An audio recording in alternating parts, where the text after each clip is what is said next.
Bonjour, bonjour, chers amis, chers frères, chères sœurs. C'est un privilège de vous avoir ensemble avec moi pour partager la parole de Dieu. Et aujourd'hui, nous allons parler du ministère de Jésus.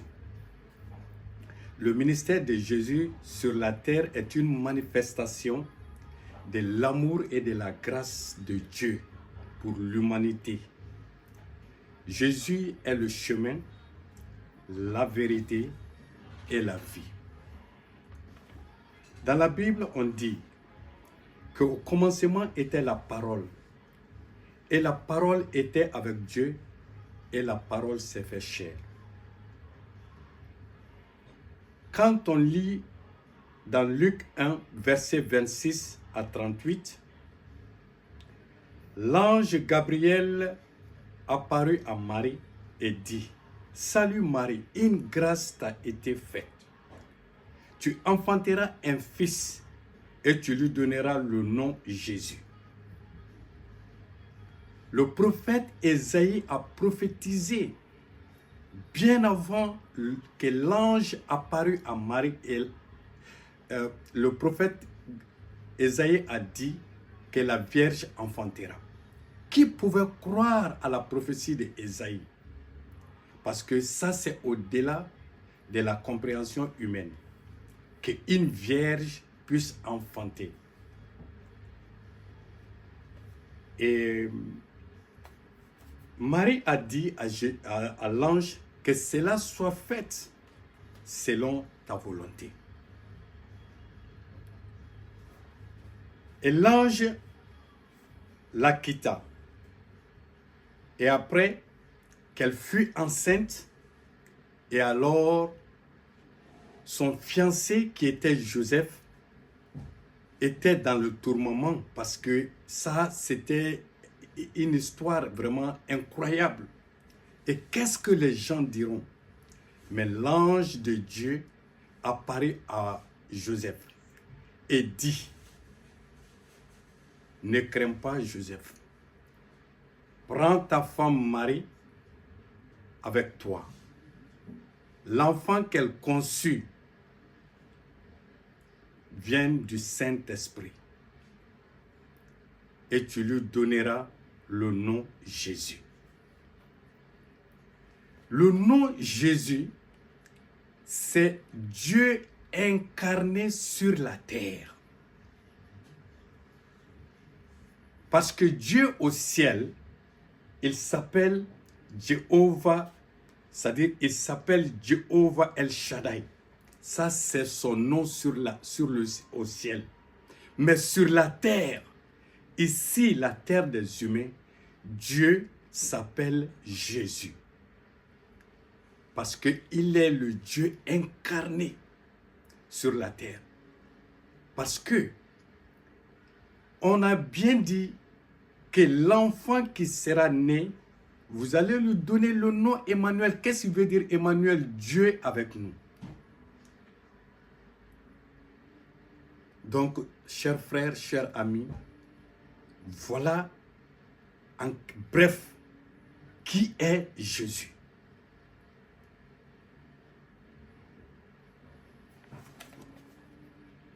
Alors, le prophète Ésaïe a bien prophétisé. Il est mort, il n'a pas vu cette gloire.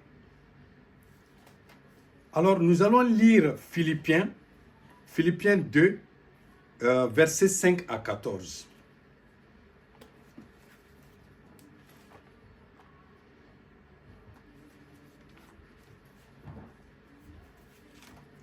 Philippiens 2, 5 à 14. Ayez en vous le sentiment qui était en Jésus-Christ, lequel, existant en forme de Dieu, n'a point regardé comme une proie à arracher d'être égal à Dieu, mais s'est dépouillé lui-même en prenant une forme de serviteur et en devenant semblable aux hommes et ayant apparu comme simple homme.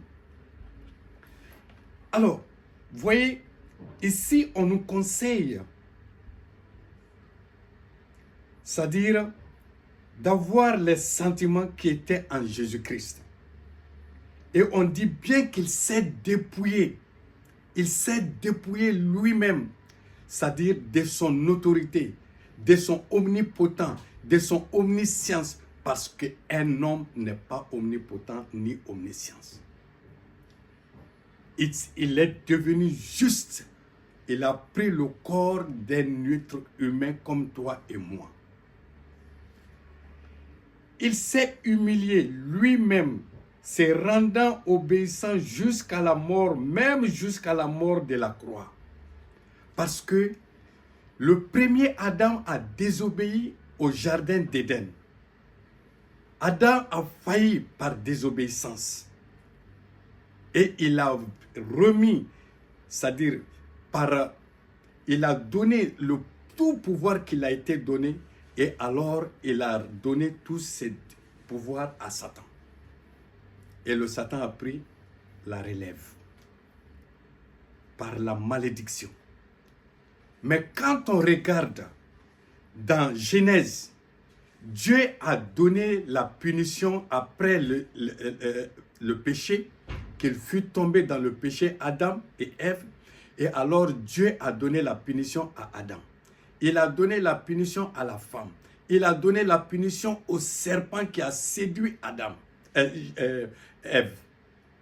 Et il a dit que oui, la progéniture de cette femme écrasera ta tête. Et c'est ça qui a été le sort du serpent. Et il dit Dieu, tu vas ramper sur ton ventre, tu mangeras la poussière, c'est-à-dire durant toute ta vie. Et voilà, tout homme qui naissait, tout enfant mâle qui naissait, Satan pensait que oui, lui, il vient pour lui écraser la tête. Quand il a entendu que Moïse est né, et alors il a cherché à tuer Moïse. Mais Dieu a protégé Moïse à travers ses parents pour le mettre dans le Nil, c'est-à-dire sur le fleuve. Et Dieu a suivi Moïse sur le fleuve, étant bébé. Et il l'a fait garder, récupérer par la famille royale de Pharaon. Son propre ennemi, celui qui va détruire le royaume de Pharaon, c'est-à-dire Pharaon lui-même, Dieu l'a suscité, c'est-à-dire à prendre soin de ces bébés jusqu'à ce qu'il est devenu ce qu'il est comme officier dans la famille royale. Quel miracle! Et quand Jésus fut né, le Satan a suscité, c'est-à-dire Hérode, de tuer tous les enfants mâles parce que il savait que oui, cet enfant qui est né et alors il doit finir son royaume, c'est-à-dire son règne sur la terre. Il a suscité, c'est-à-dire Hérode, de tuer tous les enfants mâles. Mais en ce moment, les parents de Joseph, l'ange fut encore apparu à Joseph. Il dit, prends l'enfant et marie sa mère et fuyez en Égypte. Ils ont fui en Égypte. Jusqu'à la mort de Hérode, ils sont retournés. C'est pourquoi aussi Dieu l'a souverainement élevé et lui a donné le nom qui est au-dessus de tout nom. Afin qu'au nom de Jésus, tout genou fléchisse dans les cieux, sur la terre et sous la terre. Et que toute langue confesse que Jésus-Christ est le Seigneur à la gloire de Dieu. Si tu manques ce que Dieu déclare qu'il est, je ne sais pas quel pouvoir tu peux avoir pour régner, c'est-à-dire sur cette terre, sans ce nom qui est au-dessus de tout nom, de toute autorité, de tout nom qui se nomme nom. Ce nom-là est au-dessus de tout. Et que tout genou fléchira et toute langue confessera que Jésus-Christ est le Seigneur, le Sauveur. Il n'y a pas un nom qui est plus élevé que le nom de Dieu. C'est ça que ça veut dire. N'endurcez pas vos cœurs.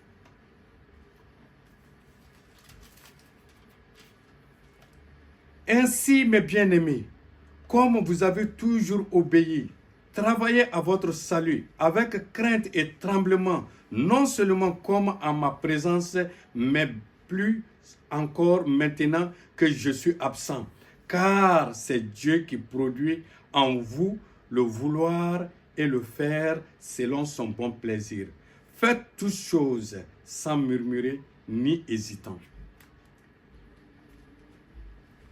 Chers amis, ça c'est la confirmation de l'identité de Jésus-Christ dans Éphésiens que nous venons de lire.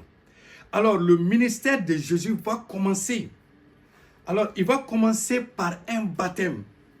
Donc quand on va lire Luc 3, versets 21 à 22.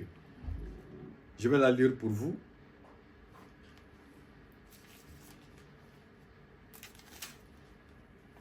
Luc 3, versets 21 à 22.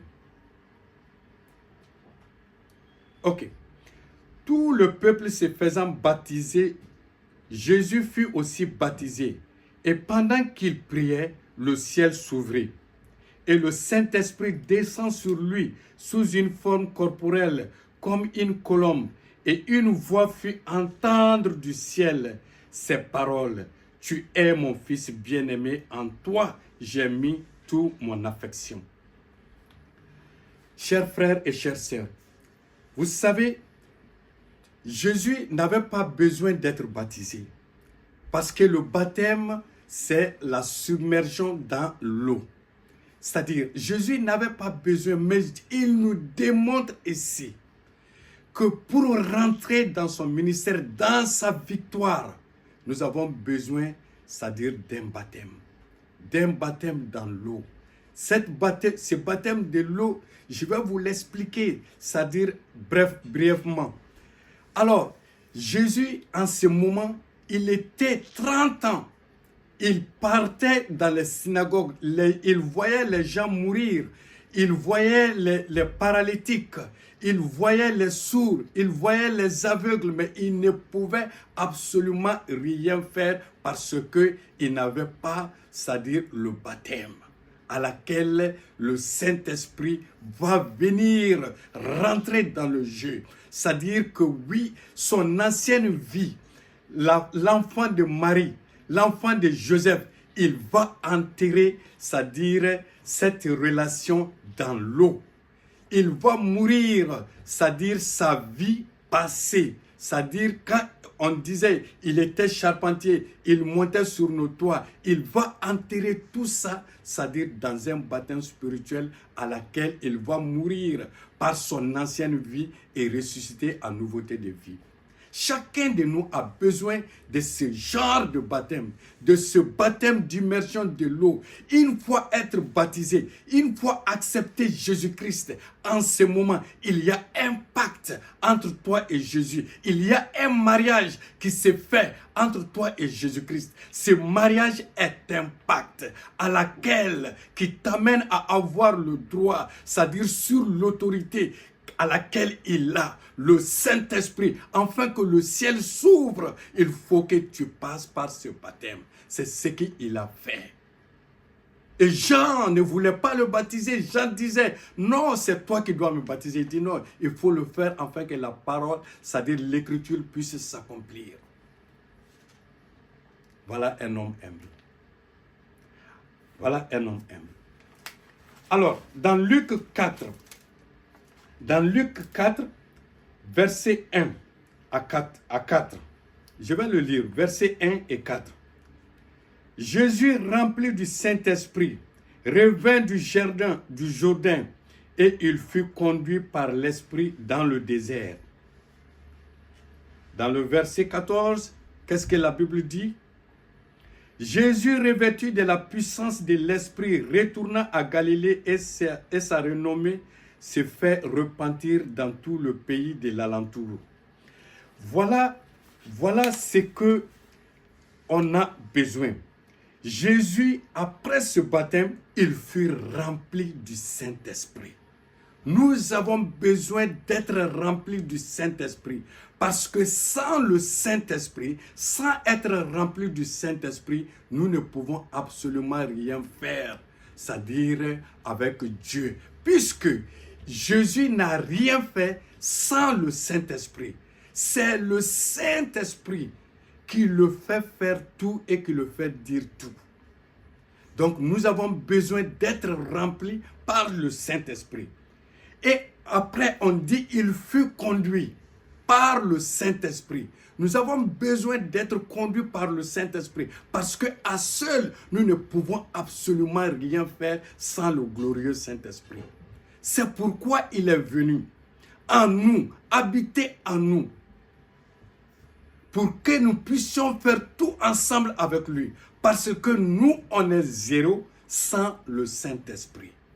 Mais si on met le Saint-Esprit devant nous, c'est-à-dire quand on met un, et après nous qui sommes zéro, on met le zéro derrière le un, c'est-à-dire l'identité de zéro là va changer en 10. Donc c'est pour dire que nous ne pouvons absolument rien sans le Saint-Esprit. Mais avec le Saint-Esprit, nous pouvons tout faire et nous avons la victoire. Ben, ici on dit il fut revêtu. Il fut revêtu de quoi? Le verset 14. Jésus fut revêtu de la puissance de l'Esprit.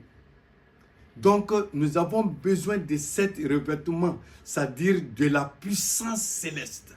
C'est ce que Jésus a fait.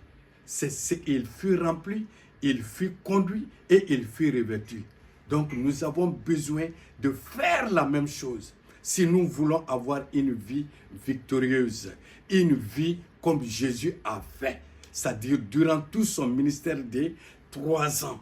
Pendant bien sûr 30 ans, il n'a pu rien faire parce qu'il n'avait pas le Saint-Esprit, parce que son ministère n'était pas encore là.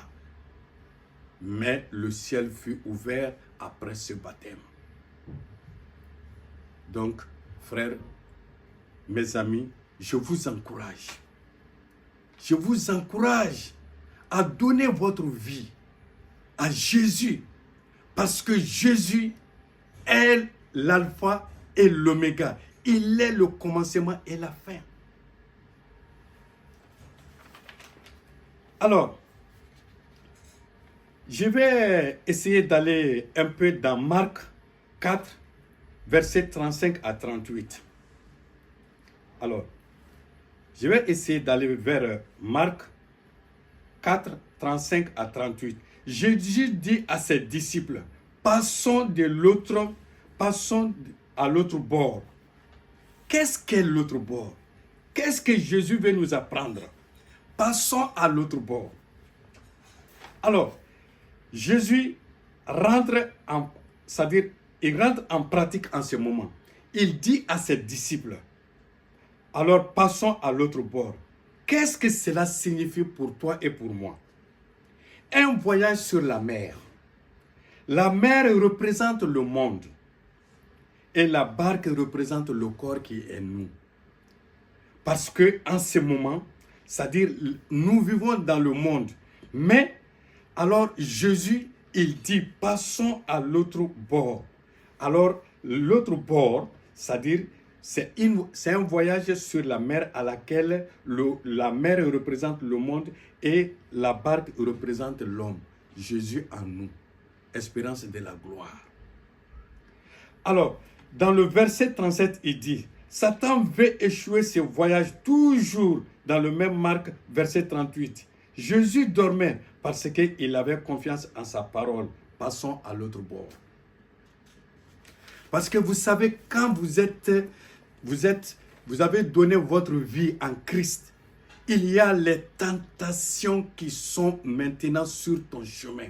Te mettre en doute de ton identité, te mettre en doute de ton incapacité, que tu ne peux pas, que tu n'as rien, absolument rien.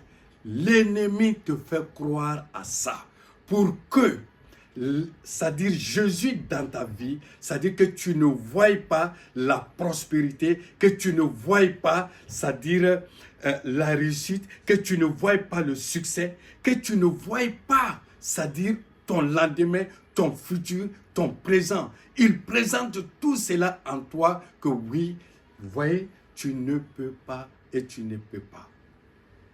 Ben, cher ami, je t'encourage.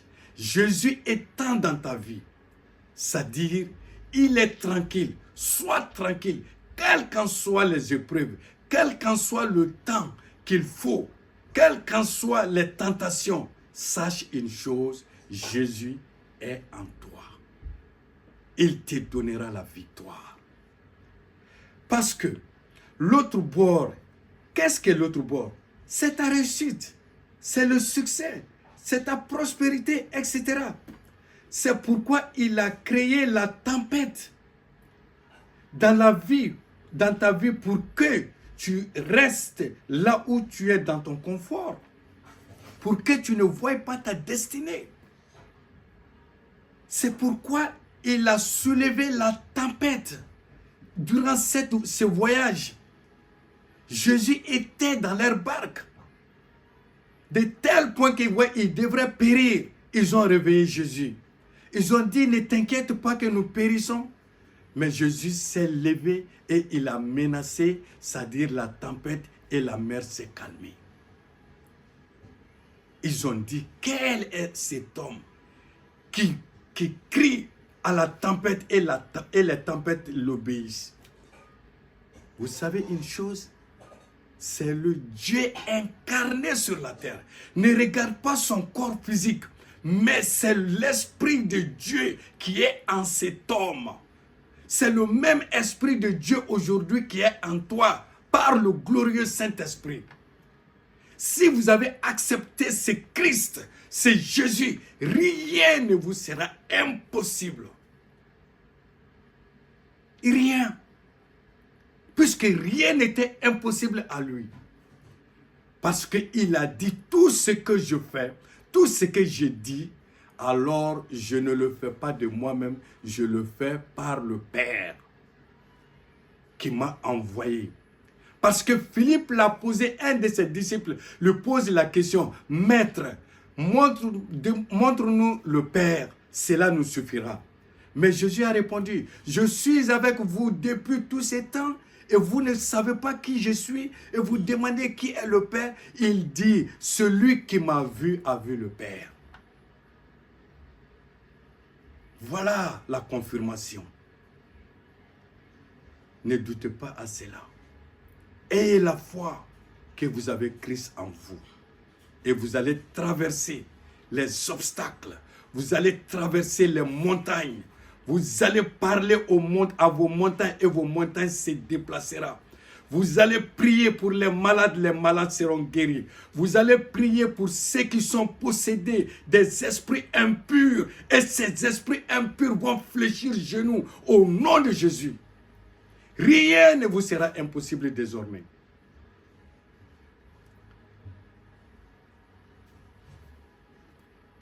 Vous savez, dans Ésaïe 43, au verset 2, Dieu nous dit, quelle qu'en soit la tempête, le feu que tu traverseras, Dieu dit, je suis avec toi.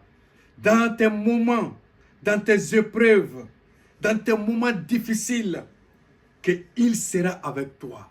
Il ne t'abandonnera jamais. Dieu est fidèle. Restons fidèles avec lui.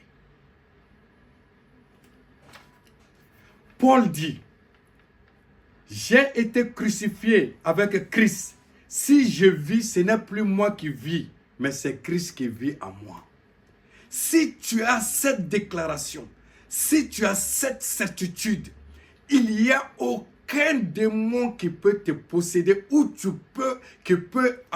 c'est-à-dire qui peut te posséder ou qui peut avoir accès à toi, c'est impossible. Parce que si tu vis, c'est parce que Christ vit en toi. Expérience de la gloire. Parce que si tu dis que oui, alors le démon peut. Mais Christ en toi, c'est-à-dire la vie chrétienne, c'est une intégration. On est intégré dans un corps d'esprit, c'est-à-dire qui est Christ. Et alors, on peut dormir tranquillement. Le démon peut passer à droite, à gauche. Il ne peut pas te pénétrer parce que tu es habité dans le corps de l'Esprit qui est l'Esprit Saint, qui est le Saint-Esprit. Alors, aucun démon, aucun diable n'aura le pouvoir sur toi parce que tu es en Christ et Christ en toi. C'est ça que Paul a dit. Paul a été lapidé. Paul a été tenté de meurtre dans plusieurs fois. Mais qui a pu tuer Paul? Personne. Aucun ennemi. Aucun démon. Aucun diable. Aucun sorcier. Mais aujourd'hui, qu'est-ce qu'on voit? Qu'est-ce qu'on constate? Que oui, jusque là aujourd'hui, un chrétien qui est baptisé, qui a le Saint-Esprit, qui aujourd'hui, ces chrétiens tremblent devant les démons, devant les diables, devant les sorciers. C'est impossible, c'est incroyable, c'est une humiliation pour un enfant chrétien. Parce que je sais qui je suis. Je sais à qui j'appartiens. Je connais mon identité. C'est ça qui me rend fort. C'est ça qui me rend invulnérable devant les esprits impurs, devant les démons. C'est ça ma force, c'est ça ma puissance. Vous savez, je ne vais pas vous prendre trop de temps aujourd'hui parce qu'il faut être bref souvent. Hein? Alors, c'est Dieu qui est incarné sur la terre. Pour venir sur la terre, il a emprunté le sein d'une jeune fille vierge appelée Marie. Pour rentrer à Jérusalem, il a emprunté un anneau. Pour son dernier repas avec ses disciples, il a emprunté la salle de quelqu'un. Pour naître sur la terre, il est né dans une crèche d'animaux. Faute de quoi? Parce qu'il n'y avait pas de place dans l'hôtellerie. Le roi des rois, le sauveur de l'humanité. Quelle misère! Voilà comment il était simple. Voilà comment il était humble. Nous devons être humbles. Nous devons vivre notre vie dans l'amour parce qu'il est amour. Nous devons vivre comme il est. Chers amis, je vais vers la conclusion. Nous devons vivre comme Jésus dans l'amour inconditionnel. Parce que son amour était inconditionnel. Parce que la Bible dit que Dieu a tant aimé le monde qu'il a envoyé son Fils unique pour nous sauver. Et on fut sauvés. Nous devons aimer Dieu de tous nos cœurs et aimer notre prochain comme nous-mêmes. Parce qu'on ne peut pas prétendre aimer Dieu qu'on ne voit pas. Dire que oui, on n'aime pas son prochain. Chers amis, nous devons aimer notre prochain. Tu n'as pas besoin de connaître la personne pour l'aimer. Tu n'as pas besoin d'aimer la personne pour qui il est, de son appartenance, de sa couleur.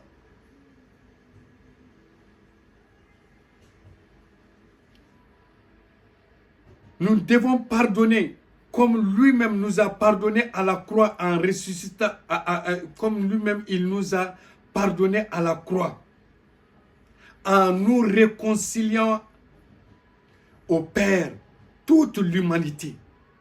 Jésus, étant souffrant à la croix, ayant les douleurs de la mort, Jésus a dit pardonnez-les. Ceux qui ont craché sur lui, ceux qui l'ont humilié, ceux qui l'ont arraché la barbe, ceux qui l'ont crucifié, ceux dont à laquelle il a ouvert leurs yeux, les aveugles, ceux dont il les a délivrés de la puissance des ténèbres, ceux-là, ils ont dit crucifiez-le. Mais Jésus a dit, Père, pardonne-les. Nous devons avoir un cœur de pardon. Nous devons vivre comme Jésus nous a enseigné de vivre. Avoir le pardon. Pardonnez ceux qui vous ont persécuté. Pardonnez ceux qui vous ont fait du mal. Et Dieu, comme vous avez été obéissant à Dieu, Dieu va vous élever. Nous devons prier pour les uns et pour les autres. Jésus a dit à Pierre, après avoir prié 3 fois dans le jardin des Gethsémanès, sa sueur s'est transformée en grumeau de sang. Et alors Jésus a dit, Père, éloigne-moi, c'est-à-dire cette coupe, non pas par ma volonté, mais par ta volonté. Et un ange aussitôt est venu, c'est-à-dire à son secours. Et Jésus a affronté la croix avec la victoire. Il est venu à Pierre, il a dit, Satan t'a réclamé Pierre, mais moi j'ai prié pour toi. Nous devons prier pour les uns pour les autres. Nous devons prier pour notre famille. Nous devons prier pour nos amis. Nous devons prier pour nos collègues. Nous devons prier pour ce monde qui a besoin de Dieu, la main de Dieu, parce qu'ils sont désespérés, parce qu'ils ne savent plus comment faire. Nous devons prier pour ces gens. Nous devons témoigner l'amour de Dieu à toute l'humanité entière et prêcher le royaume des cieux. Nous devons manifester l'amour de Dieu envers les autres. Nous sommes un fleuve d'amour. Laissons couler cette eau. Ne la gardons pas jalousement pour nous-mêmes. Chers amis, chers frères, chères sœurs, que Dieu vous bénisse. Que Dieu vous bénisse. Dans le précieux nom de Jésus. Amen.